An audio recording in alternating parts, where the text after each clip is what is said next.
Hello guys, स्वागत है आप सभी का अपने YouTube channel study with AK sir में। आज हम बताने जा रहे हैं आपको बीए ऑनर्स के पॉलिटिकल साइंस का क्वेश्चन है, राज्य के संबंध में गांधीवादी विचारधाराओं को स्पष्ट कीजिए।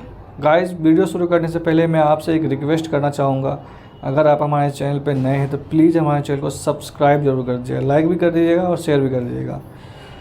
तो चलिए शुरू करते हैं वीडियो। गांधीवादी विचारधारा उग्रवादी और मार्क्सवादी विचारधारा से बिल्कुल ही अलग है। गांधी जी कोई दार्शनिक व्यक्ति नहीं थे और ना ही कोई राजनीतिक चिंतन थे, बल्कि यह आम आदमी थे। गांधी जी जो थे बिल्कुल आम आदमी थे और गांधी जी ने ब्रिटिश साम्राज्यवाद यानी अंग्रेज़ों का शासन जो था उनका हमेशा विरोध करते थे और राजनीतिक, आर्थिक और सामाजिक जीवन में अहिंसा के आधार पर अपने विचारों का निर्माण किया। मतलब किसी प्रकार कोई हिंसा नहीं किया, अहिंसात्मक रूप को आधार बनाया और उसके हिसाब से अपने विचार का निर्माण किया और यह सिद्ध करने का प्रयास किया, कोशिश किया कि नैतिकता ही राज्य का एकमात्र आधार है।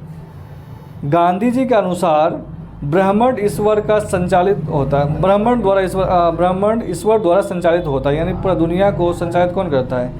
ईश्वर करता है।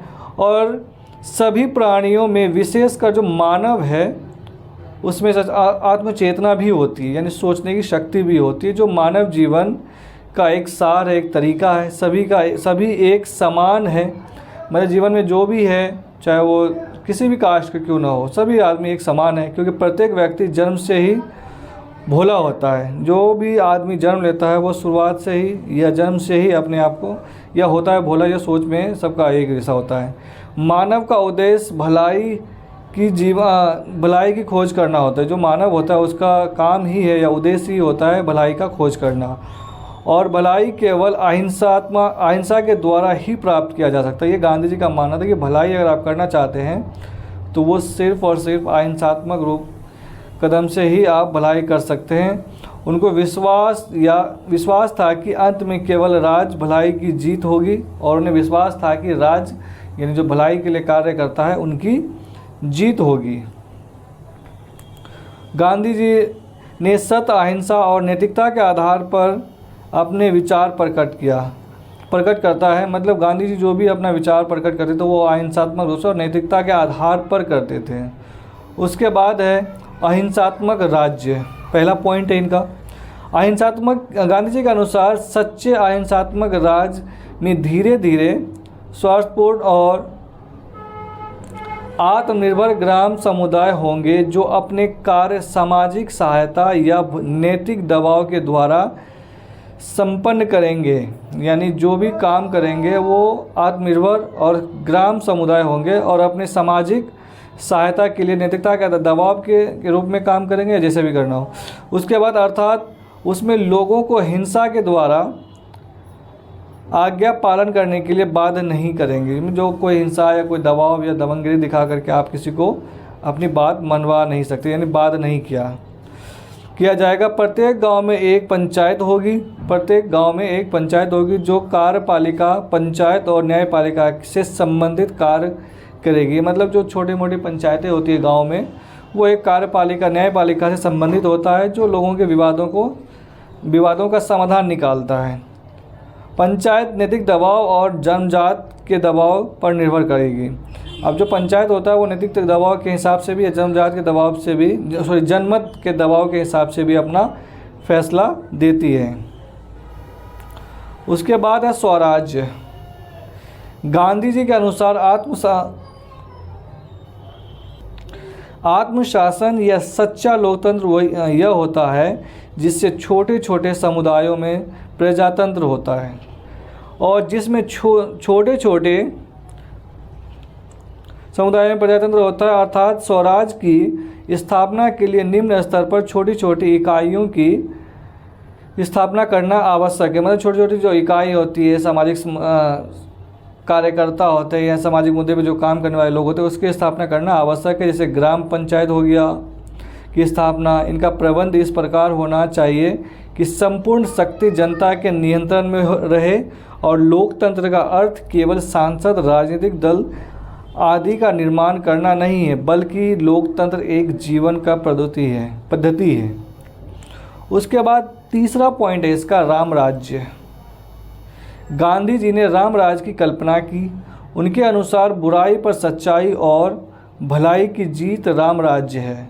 अतः राम राज्य की स्थापना के लिए उच्च नैतिक भाईचारों को उत्पन्न करना आवश्यक है। मतलब अगर हमें राम राज्य बनाना है तो हमें आपस में भाईचारों के साथ रहना ज़रूरी है, और इस तरह का माहौल पैदा करना ज़रूरी है। राम राज्य प्यार और संपूर्ण भावना पर आधारित होता है। जो राम राज्य होता है उसमें प्यार, संपूर्ण भावना, एक दूसरे का ख्याल रखना, एक दूसरे की जाति का कदर करना, इज्जत करना, और उसमें रहने वाले प्रत्येक व्यक्ति का नैतिक दृष्टिकोण अत्यधिक उच्च होना, और उस समाज के रहने वाले जो लोग होते हैं उसका जो नैतिक दृष्टि होता है वो हमेशा अच्छा और उच्च होना चाहिए। उसके बाद चौथा पॉइंट है इनका, आधुनिक पश्चिम राज्यों की आलोचना। गांधी जी के अनुसार गांधी जी ने पश्चिम राज्यों को स्वीकार नहीं किया। उनके अनुसार राज्य समाज पर सर्वव्यापक नियंत्रण रखता है जो भौतिक दृष्टि से अलग है। गांधी जी ने पश्चिमी राज्यों का आलोचना भी किया और उसको स्वीकार भी नहीं किया। गांधी जी का मानना था कि जो राज्य है वो सब समाज पर पूरी तरह से नियंत्रण कर लेता है और भौतिक दृष्टि से ये अलग है।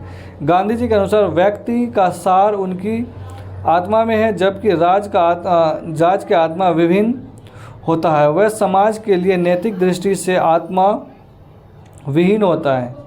वह व्यक्ति को नैतिक दृष्टि से भ्रष्ट करने आत्मविहीन बना देती है। इस प्रकार गांधी जी ने राज की शक्ति में वृद्धि का विरोध किया था, क्योंकि वह लोगों को अपनी इच्छा अनुसार कार्य करने के लिए बाध्य करता है और हिंसा का प्रयोग करता है, यानी अपनी मांगों को मनवाने के लिए हिंसा भी कर देता है या फिर उसके ऊपर बल का प्रयोग किया जाता है। तो इसलिए गांधी जी ने पश्चिमी राज्यों को की आलोचना भी की थी और उसको स्वीकार भी नहीं किया था। गांधी जी के अनुसार गांधी जी ने राज्य के सीमित कार्य क्षेत्र को स्वीकार किया था। मतलब गांधी जी का मानना था कि राज्य जो है वो सीमित कार्य ही करे, उसको स्वीकार भी किया था। फिर भी इस बात का समर्थन किया कि कुछ कार्य ऐसे हैं जो बिना राज्य के नहीं हो सकता है। कुछ ऐसे काम होते हैं जो राज्य के बिना ये नहीं हो सकता। अतः ऐसे कल्याणकारी कार्यों के लिए राज्य आवश्यक है। कुछ ऐसे कल्याणकारी कार्य हैं जो राज्य के बिना पॉसिबल नहीं है, जैसे स्कूल बनाना, अस्पताल बनाना, सड़कें बनाना, गलियां बनाना, नाले बनाना, ये सब कल्याणकारी राज्य के लिए आपको राज्य की आवश्यकता ज़रूर है। आदर्श राज्य की कल्पना यानी समर्थन किया उन्होंने। गांधी जी के अनुसार राज्य हिंसा का प्रतिनिधित्व करता है और लोगों से बलपूर्वक अपनी आज्ञाओं का पालन करवाता है। मतलब अगर राज्य सरकार कोई कानून बनाती है, अगर लोग फॉलो नहीं करना चाहे तो उसके ऊपर बल का प्रयोग करवाता है, जिससे लोगों के विकास में बाधा उत्पन्न होती है। लोगों को विकास करने के लिए उसे खुला छूट देना चाहिए, ये गांधी जी का मानना था। अतः शोषण व्यवस्था को समाप्त करके ऐसी व्यवस्था स्थापित करना चाहिए। मतलब उसका मानना था कि जो शोषण का व्यवस्था है, जो ज़बरदस्ती किसी के ऊपर थोपा जाता है, उस व्यवस्था को समाप्त करके ऐसी व्यवस्था बनाना चाहिए जो प्रत्येक व्यक्ति की सहमति पर आधारित हो, यानी हर आदमी उस कानून से सहमत हो, जिसका उद्देश्य अहिंसात्मक तरीके से व्यक्ति की भलाई करना होता हो। तो राजविहीन राज व्यवस्था सर्वोत्तम होता है। इस प्रकार गांधी जी ने राज की सत्ता का विरोध किया और ऐसी आदर्श व्यवस्था की कल्पना की जिसमें सभी लोग नैतिक और अनुशासित जीवन व्यतीत करेंगे और एक दूसरे को कभी भी नुकसान नहीं पहुंचाएंगे। मतलब एक दूसरे को कभी लड़ाई या किसी तरह का कोई भय का माहौल पैदा नहीं करेंगे, परंतु ऐसा व्यवहारिक स्तर पर संभव नहीं है। अतः ऐसी न्यूनतम राज्य की आवश्यकता है और यह एक ऐसा राज्य होगा जिसका प्रभुसत्ता समाज के प्रत्येक व्यक्ति की निवास करेगी। मतलब राज्य उसके क्षेत्रीय कानून और चीज़ों को, समस्याओं को देखभाल करने के लिए राज्यों की आवश्यकता ज़रूर है। अब लोकतांत्रिक राज्य का समर्थन। धर्मनिरपेक्ष राज्य को निष्पक्ष भूमिका तय करनी चाहिए। धर्मनिरपेक्ष परिस्थितियों को मजबूत करने में राजनीतिक दल, सामाजिक संगठन तथा गैर सरकारी संगठन महत्वपूर्ण भूमिका निभाती है। यानी धर्मनिरपेक्ष में सभी अब उसको भूमिका को मजबूत करने के लिए, चाहे वो राजनीतिक दल हो, सामाजिक संगठन हो, गैर सामाजिक संगठन हो, इनका महत्वपूर्ण भूमिका होता है।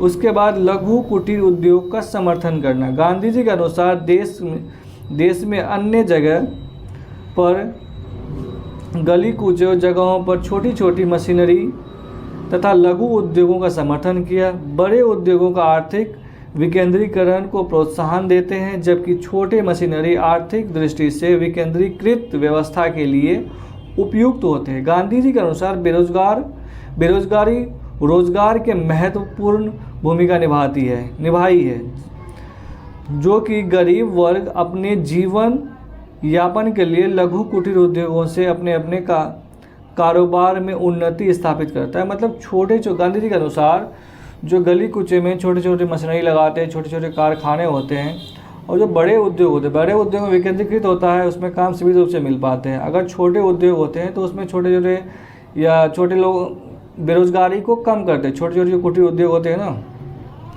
वो बेरोजगारी को कम करते हैं, वो अपने आप को लोग उन्नति भी कर पाते हैं और देश की अर्थव्यवस्था में भी बड़ी भूमिका निभाते हैं।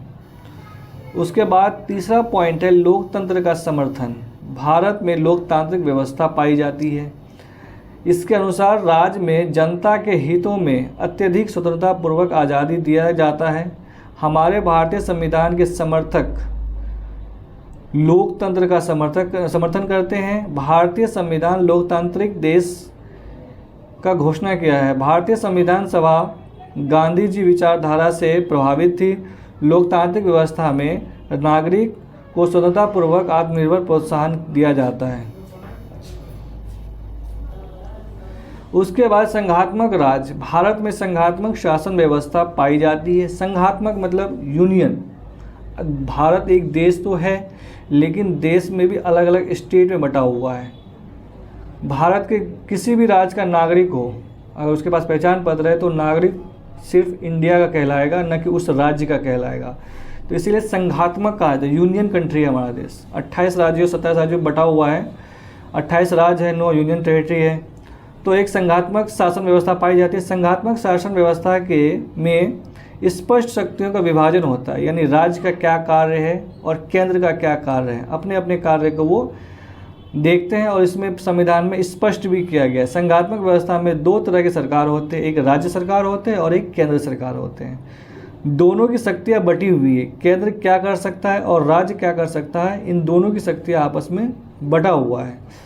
भारी काम केंद्र सरकार को, हल्के काम राज्य सरकार को दिया जाता है। मतलब जो भारी काम है, अंतर्राष्ट्रीय लेवल पे जो भी काम करना है, उद्योग के लिए काम करना है, जो भी काम करना हो भारी काम, वो सिर्फ और सिर्फ केंद्र सरकार करेंगी। जो हल्के कार्य होते हैं, जो राज्य की कल्याणकारी योजनाएं बनाना है, उनको किस तरह से पहुंचाना, लोगों के लॉ एंड ऑर्डर को मेंटेन करना, ये राज्यों का काम है, ये हल्का काम है।